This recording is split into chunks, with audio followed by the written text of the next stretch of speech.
तो welcome everyone वापस से।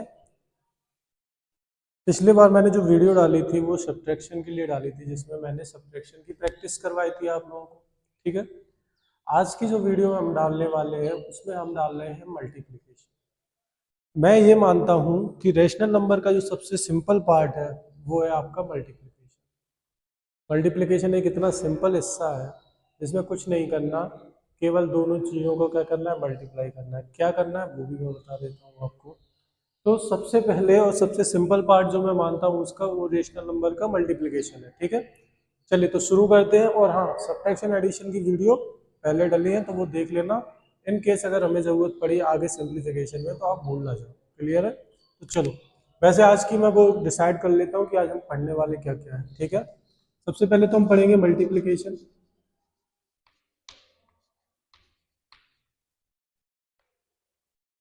दूसरे नंबर पर हम जो पढ़ेंगे वो पढ़ेंगे इनके एग्जाम्पल्स। एग्जाम्पल बहुत ज़रूरी है। ठीक है, थर्ड इनकी प्रॉपर्टीज़ को भी आज ही ख़त्म कर लेंगे।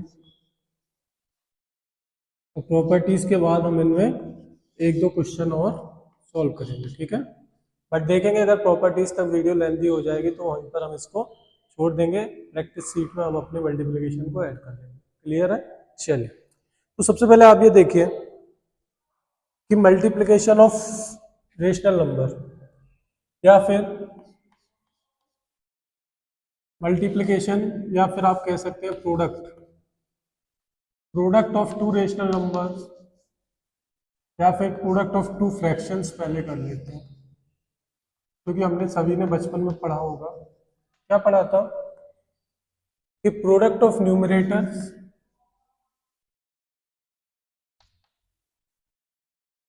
अपॉन प्रोडक्ट ऑफ डिनोमिनेटर, ये चीज पढ़ी थी हमने। बस इसी चीज का हमें यहाँ पर क्या करना है, यूज करना है और कुछ भी नहीं। कैसे समझेंगे इसको? सबसे पहले यहाँ देखो, देखो ये जो रूल फ्रैक्शन नंबर के लिए है, यही सेम रूल रेशनल नंबर्स में भी अप्लाई होता है। रेशनल नंबर्स में भी इसी रूल को हम अप्लाई कर सकते हैं कि प्रोडक्ट ऑफ न्यूमरेटर और प्रोडक्ट ऑफ डिनोमिनेटर। ठीक है, अब क्या होता है वो समझेंगे। एग्जाम्पल, दो नंबर्स लिखे हैं, या फिर हम पहले लैंग्वेज वाले फॉर्म में कर लें, P upon Q multiply C upon D. ये दो नंबर्स हमने लैंग्वेज के फॉर्म में लिए हैं, सिंपल में। क्या करेंगे इसमें अब हम सबसे पहले आप इसके न्यूमरेटर देख लो। न्यूमरेटर कौन कौन से, P और C, उसका प्रोडक्ट डिवाइडेड बाय डिनोमिनेटर का Q इंटू डी। जो निकल के आएगा, क्या निकल गया, PC अपॉन क्यू डी। ये एक सिंपल स्लेस्ड फॉर्म है। Multiplication is the simplest part of the rational number. इससे सिंपल कुछ हो ही नहीं सकता। समझ गए? तो चलिए, यहाँ पर तो हमने अभी एक लैंग्वेज वाला एग्जांपल लिया है, एक हम न्यूमेरिकल एग्जांपल लेते हैं। न्यूमेरिकल एग्जांपल कैसे होगा, देखो 3/4 मल्टीप्लाई बाई 5/7। सबसे पहले 3/4 लिखेंगे, इसका साइन को मल्टीप्लाई 5/7। न्यूमरेटर क्या है 3 और इसका न्यूमरेटर क्या है 5, इसका 7 और 4। 3 और 5 का मल्टीप्लाई, 7 और 4 का 28। 3 5 जा 15/28। यहाँ तक आ गए, बस खत्म। इतनी सी बात है। बस टेबल हमें याद होनी चाहिए कम से कम 30 तक। 30 तक अगर हमें टेबल्स याद है तो फिर हमारा काम बहुत सिंपल हो जाएगा, बहुत सिंपल। जितना सिंपल हो सकता है, आपकी कैलकुलेशन ऐसी चुटकियों में बढ़ जाएगी। इतनी अच्छी कैलकुलेशन हो जाएगी आपकी कि आप सोच नहीं सकते। बस हमें टेबल्स याद होनी चाहिए। अब 3 5 जा 15 और 7 4 जा 28। ठीक है, इसको ऐसे लिख लो, 7 4 जा 28। अब ये कट सकता है? नहीं कर सकता, तो छोड़ देंगे, एज इट इज यही आंसर होगा। क्लियर है? चलो, अब इसके कुछ एग्जांपल्स फटाफट लिख लेता हूं मैं बोर्ड पे, फिर हम उनको सॉल्व करने वाले हैं। तो चलो, यहाँ मैंने फटाफट से 3 एग्जांपल लिख दिए। ठीक है, सॉल्व करेंगे। ए देखो, यहाँ पर ये न्यूमरेटर है, ये भी न्यूमरेटर है, ये डिनोमिनेटर, ये डिनोमिनेटर। क्या पढ़ा था हमने, बाई को हटाना है, मल्टीप्लाई का साइन लगाना है। ठीक है, डायरेक्ट मल्टीप्लाई करो, 14 इंटू 8 इंटू 14 अपॉन 7 इंटू 5। 14 8 का कितना होता है 112 और 7 5 जा 35 आ गया। ठीक है, इसको हम थोड़ा सा सिंप्लीफाई कर सकते हैं क्या? कैसे कर सकते हैं?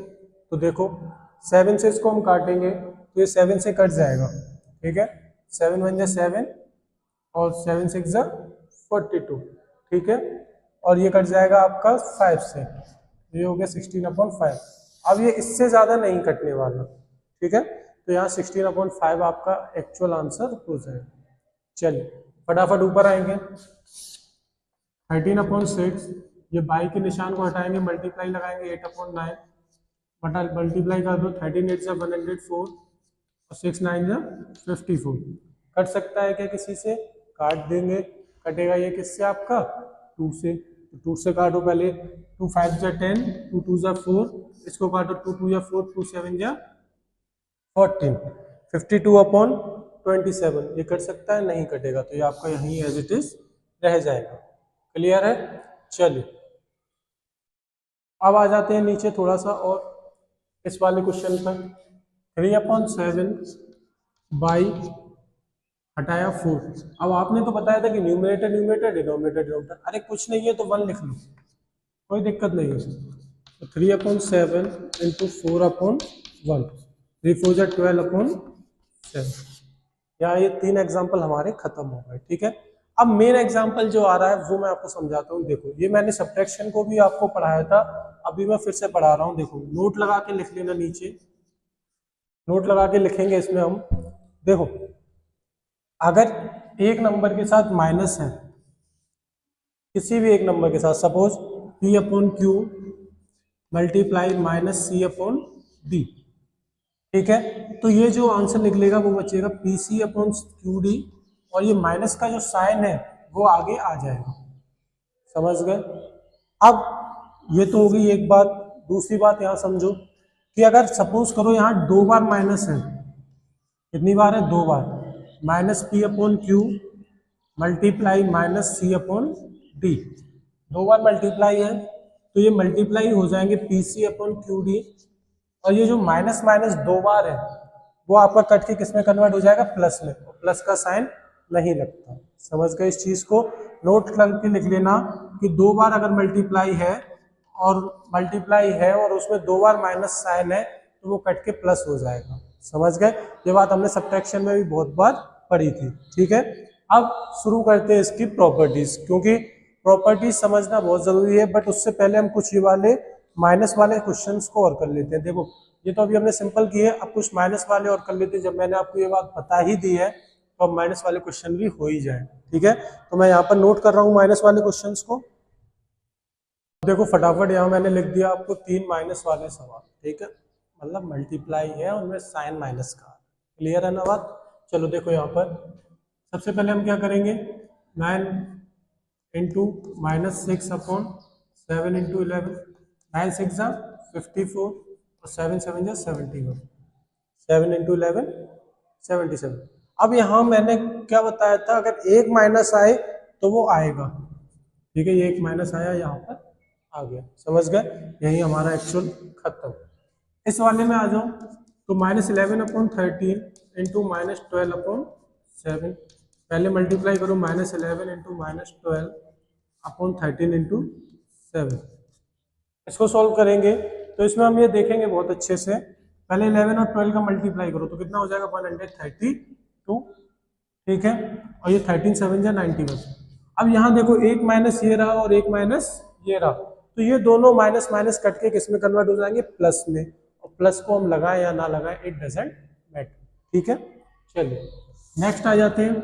-15/11 मल्टीप्लाई 7/1, 1 मान लेना है हमें, कोई दिक्कत नहीं है। 15 7 से 105/11।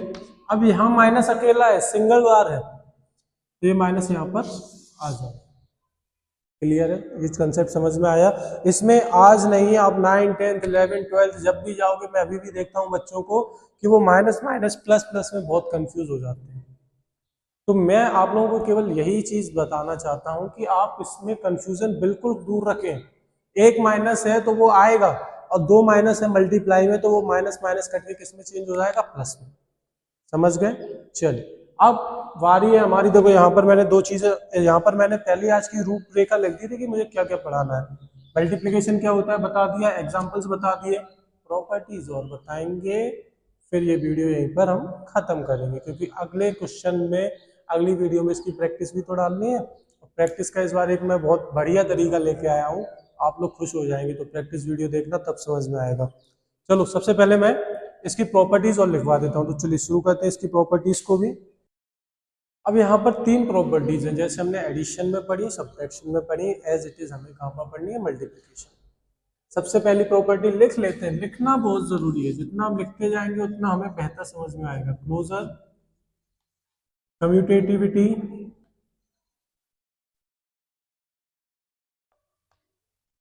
And at last associativity.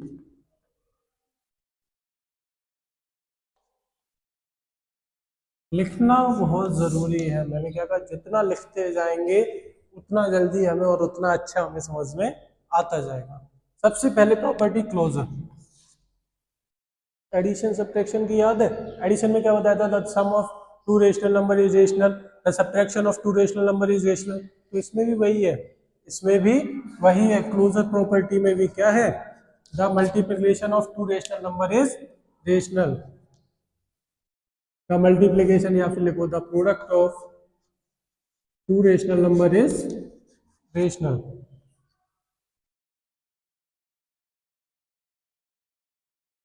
Rational numbers is rational. ठीक है, मतलब कि यहाँ अगर हम p अपॉन क्यू एक रेशनल नंबर है, उससे c अपॉन डी का मल्टीप्लाई करें, मुझे यही एग्जांपल याद रहता है हमेशा, तो मैं हमेशा वही लिखवा देता हूँ। तो आपका आ जाएगा p c upon q d, जो एक अपने आप में क्या होगा, रेशनल नंबर होगा। न्यूमेरिकली फॉर्म में देख लें तो 3/4 का मल्टीप्लाई कर रहे हैं 5/6 से, तो ये आपका आ जाएगा 3 5 जा 15 अपॉन 24। इसको काट दो, 3 5 जा 15, 3 8 जा 24। ठीक है, 5/8 आंसर आया, और 5/8 अपने आप में क्या है, एक रेशनल नंबर है। सिंपल सी बात है, सिंपल सी कहानी, छोटी छोटी बातें हैं, छोटी छोटी कहानी। ठीक है, अभी यहाँ हमारी एक प्रॉपर्टी खत्म हुई है, दूसरी प्रॉपर्टी फटाफट इसी के साथ मैं लिखता हूं।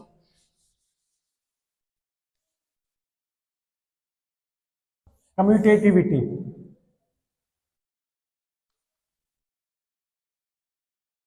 कम्यूटेटिविटी, कम्यूटेटिविटी क्या होता है तो समझ लीजिए, the product of two rational number is commutative. Product of two rational numbers is commutative.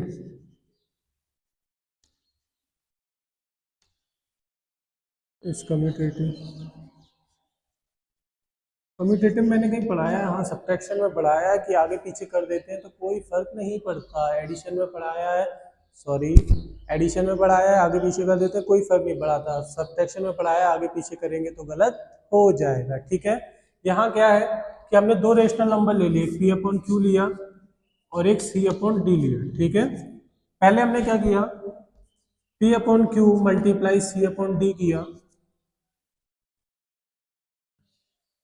तो हम यहाँ ये पढ़ रहे थे कम्यूटेटिविटी में, कम्यूटेटिव होता है दो रेशनल नंबर, एक पी अपॉन क्यू एक सी अपॉन डी है। ठीक है, equal to c upon d into p upon Q.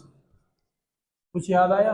मुझे आ गया, आपको आया होगा, नहीं आया? क्या याद आया कि हमने इनकी पोजीशन पहले इस तरीके से ली, फिर बाद में इनकी पोजीशन में बदलाव कर दिया। तो पोजीशन में बदलाव किया तो कोई फर्क हुआ नहीं हुआ। ठीक है, कोई भी फर्क नहीं हुआ। तो जो प्रोडक्ट होता है रेशनल नंबर्स का वो क्या होता है, कम्यूटेटिव होता है। आप उसे आगे पीछे कर देंगे, आपका जो एग्जैक्ट आंसर आने वाला है उसमें कोई बदलाव नहीं होगा। समझ गए? यहाँ तो ये अल्फाबेटिकल हो गया, एक नॉर्मल उसमें देखते हैं, 3/4 इंटू 6/9। ठीक है, 6/9 इंटू 3/4 मल्टीप्लाई करो फटाफट, 3 6 18, 4 9 36, 6 3 18, 4 9 9 4 36। ठीक है, दोनों केसेस में आंसर सेम है, 18 1 18, 18 2 36, 18 1 18, 18 2 36, 1/2 इक्वल टू 1/2। मतलब क्या है कि product of two rational numbers is commutative. Clear है। फटाफट एक लास्ट वाली हमारी बची है एसोसिएटिविटी, वो और कर लेंगे। थोड़ा सा तैयारी जल्दी जल्दी करेंगे फास्ट फास्ट में, जिससे क्या है कि हमारा बहुत ज्यादा समय बच जाएगा। ठीक है, एसोसिएटिविटी में क्या होता है लिख लेंगे। Associativity, the product of 3 rational number is associative. देखो मेहनत थोड़ी सी बचानी पड़ेगी, ठीक है, नहीं भूल जाएंगे। Associative, the product of 3 rational numbers is associative. वो क्या होता है, तो देखो P upon Q, C upon D, E upon F, 3 rational numbers हो गए हमारे पास। फटाफट पी अपॉन क्यू का मल्टीप्लाई किया, सी अपॉन डी का किया, और फिर ई अपॉन एफ का किया, equal P upon Q, C upon D, E upon F. हमने क्या पढ़ा था कि अगर हम पहले इन दोनों का कर लें और फिर बाद में इसका करें, और इन दोनों का बाद में करके पहले इसका करें, तो उनके आंसर में कोई बदलाव आएगा? जी नहीं सरकार, उनके आंसर में कोई बदलाव नहीं आने वाला। आपका आंसर वही आएगा, आपकी जो वैल्यू है वो एज इट इज रहने वाली है, कोई भी चेंजेस नहीं आएंगे। ठीक है, तो फटाफट एक एग्जांपल लिख लेते हैं। 9/7, ठीक है, मल्टीप्लाई 2/4 मल्टीप्लाई 1/6। क्लियर है। इसमें हम क्या करेंगे, पहले हम इन दोनों का मल्टीप्लाई करके इसको बाद में करेंगे। सेम इट इज यहाँ भी लिख लेते हैं, और इसमें हम इन दोनों का पहले करके बाद का इसका करेंगे। ठीक है, तो 9 2 18 और 7 4 28 इंटू 1/6 इक्वल टू 9/7 इंटू 2/24। ठीक है, मल्टीप्लाई करो, 18 1 18, 6 8 48 की 8, कैरी आई 4, 6 2 12 4 168। ठीक है, इसका कर लो फटाफट, 9 2 18, 7 4 28 की 8, कैरी आई 2, 7 2 14 और 2 16, इक्वल आ गए। समझ गए ना कि यहाँ पर एसोसिएटिविटी में जो मल्टीप्लाई रहेगा तीनों नंबर्स का, रेशनल नंबर्स का, वो एसोसिएटिव है।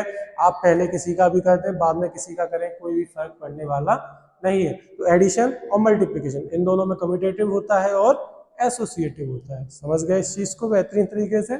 चलिए आज के लिए हम बस इतना ही रखेंगे, क्योंकि आज गर्मी भी ज्यादा पड़ रही है, लाइट भी नहीं है, तो अभी हमने जितना कंटिन्यू किया उतना कर लेते हैं।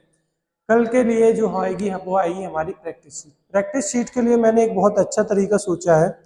क्या है, मैं यहाँ बोर्ड पर लिखता हूँ, वो एक अपना ठीक है पैटर्न, उससे क्या है क्वेश्चन थोड़ा डिले हो जाते हैं। मैंने सोचा है मैं एक पावर पॉइंट की स्लाइड बना लेता हूँ, जिसको मैं पेन टैब के थ्रू सॉल्व करते हुए आपके पास अपलोड कर दूंगा। ठीक है, तो वो मैंने सबसे बेहतर तरीका सोचा है। दूसरा, ऑफलाइन बैचेस की डेट है 1 अक्टूबर। 1 अक्टूबर से एक नया बैच चालू होने वाला है, तो जो लोग भी इंटरेस्टेड हो इस चीज़ में वो आ सकते हैं और ज्वाइन कर सकते हैं। ठीक है, तो मिलते हैं नेक्स्ट वीडियो में। Thank you everyone for watching this video.